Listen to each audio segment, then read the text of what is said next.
سلامونه و احترامات مو منئ ښه راغلاست. دا هم د نن ورځې مهم خبرونه.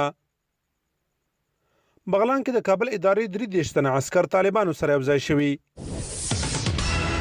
دایکنډي کې د ماین چاودنې له کبله 19 تنو ته مرګ ژوبله اوښتې. پاکستان له افغانستان سره د تورخم په ګډون ټولې لارې د پیاده تګ راتګ لپاره پرانیزي. نړیوال بانک له افغانستان سره 100 میلیون ډالر وړیا مرسته کوي. نړۍ کې له کورونا وایروس د مړو شویو کسانو شمیر تر 1 میلیون پورته شو. د آذربایجان او ارمنستان ترمنځ نن هم سختې نښتې شوي. ارمنستان تورپورې کړی چې ترکیې د آذربایجان ملاتړ ته زرګونه جنګیالي لیږلي دي. امریکا کې د 80 وسلوالو بریدونو په ترڅ کې 15 کسانو ته مرګ ژوبله اوښتې.